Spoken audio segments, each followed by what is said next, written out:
There are some secret regional variants of Pokemon out there that you have never seen before. Through one way or another, we have been able to learn about various Pokemon who likely have a regional variant form, but it hasn't ever been seen to this point. So in this video, we are going to explore these secret variants, and I'm going to show you what they could potentially look like.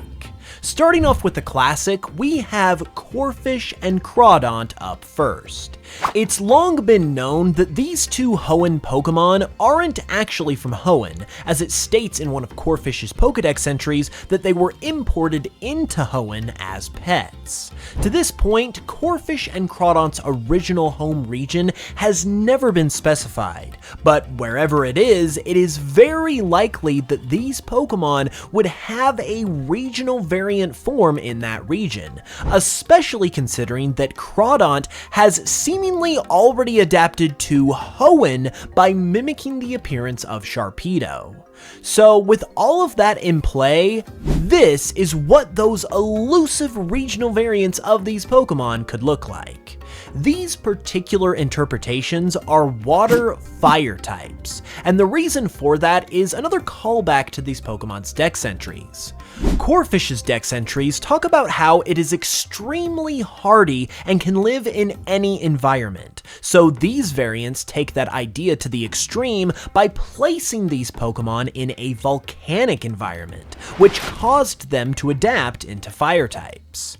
Since this type combo is also extremely rare and is the result of two opposite types coming together, I wanted to try and also give it a little more justification if I could, which is why I also peppered in a little bit of inspiration from the aptly named Fire Shrimp, which, like the crawfish that these Pokemon are originally based on, is also a crustacean. So I thought that blending them together a little bit would make for a good fit.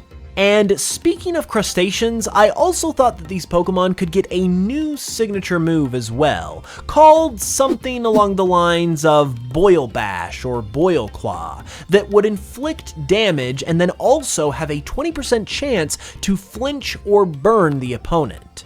This would not only be a useful move and would be a fun thing to do in terms of giving this Pokemon a new signature move, but it would also fall in line with the type combo of these Pokemon and be a reference to how many crustaceans are boiled when they are cooked. So all in all, I just really like this as a concept. I especially love how the Crawdaunt design turned out in particular, and I would love if these secretive regional variants ended up actually resembling something like this if we did ever actually get to see them introduced in a real game. Next up is one that is similar to the Corphish and Crawdaunt situation, but it doesn't really seem to be talked about as much, which is surprising considering it has to do with Garchomp. In its pre-evolution Gible's various Pokedex entries, it talks about how it's not originally from Sinnoh, as it apparently is from somewhere that is even hotter than the Alola region. And it also talks about how it loves and needs heat. Not only does the revelation that these Pokemon are not from Sinnoh raise some eyebrows already, but the consistent mention of their need for heat, despite them being introduced in the cold Sinnoh region, almost assures us that there is a regional variant of these Pokemon out there somewhere in the region that they originally call home. And I believe this is what they could look like. I first have to apologize to my boy Gabite, as he was not able to get a variant here for budgetary reasons, but I figured that with Gible and Garchomp, you could get the general idea of what this is all about.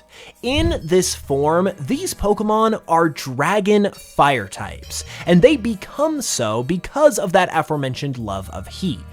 More specifically, Gible's dex entries mention geothermal heat, and that is why these Pokemon reside in caves.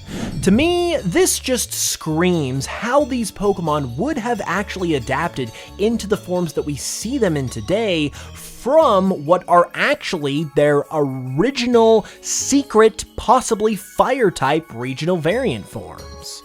Basically, they would have just somehow found themselves in the much colder Sinnoh region, and with a desperate need for heat, they searched out and started living in caves with geothermal heat. And over time, this new cave-dwelling lifestyle turned them into ground types.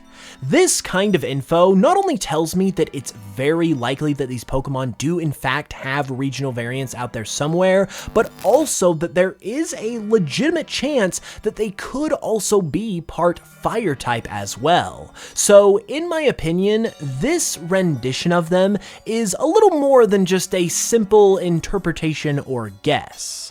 Plus, with how edgy and cool the Garchomp line is already, adding the fire type onto them is a perfect way to make them even more cool and marketable. And since it also fits perfectly with their lore on top of that, I think it would be both amazing and somewhat likely to actually see a Garchomp like this someday if these variants were to ever actually get revealed. By the way, a big shout out as always goes to my guy Rgreywind, who I commissioned for the artwork of all these designs in this video, and as always, you can check him out with the links in the description. For our next variant, we're going to be stepping away from the Pokédex and enter into the world of cut content. As you may know, a ton of cut content from Pokemon games was recently leaked onto the internet via the Game Freak Terra leak, and amongst all of that info, information on multiple scrapped Alolan forms was discovered. One of these scrapped Alolan forms was an Alolan Rhyhorn that was going to be Rock Electric type. It potentially was replaced by the Alolan Geodude line, who also carry the same exact typing, and unfortunately as a result, it did not make the final cut of the games. And we also did not get any visual material from the leaks for this Rhyhorn either, meaning that we did not get a chance to see what it actually looks like. That is where this next design comes into play, but since I have already covered an Alolan Rhyhorn concept in a previous video, I thought I would go ahead and take a look at what its evolution, Rhydon, might look like instead. The concept for this design is actually completely separate from what I explored for that Rhyhorn design, since I wanted to try a different angle in terms of the appearance of this Pokemon, and I think this interpretation came out looking especially cool. It starts with giving Rhydon's signature horn a lightning rod motif, and then from there, the rest of the design is actually themed around a lineman, as in a person who works on and maintains electrical power lines. I thought this made for a perfect inspiration for a variant of this line, since the original version of this line culminates in Rhyperior, who has a construction worker miner motif. So a lineman just felt like a perfect twist on that idea, and it also worked great within the design too. For example, its tail was designed in this variant to resemble an electrical wire, and then its yellow and black color scheme, while also just representing the electric type in general, also resembles the black and yellow signage that you might see around power plants or in other similar places that warn about the potential danger of electrical equipment. I personally really like that element of the design, and I think the design as a whole came out looking incredible. So it's unfortunately a real shame that this is what we got instead. But who knows, maybe these scrapped designs will get repurposed someday, and hopefully we will eventually get to see them. If you enjoyed this video, be sure to leave it a like and let me know in the comments which one of these regional variants is your favorite. I'll be back with another new video soon, and until then, as always, thanks so much for watching this one, I really appreciate it, and I will smell you guys later.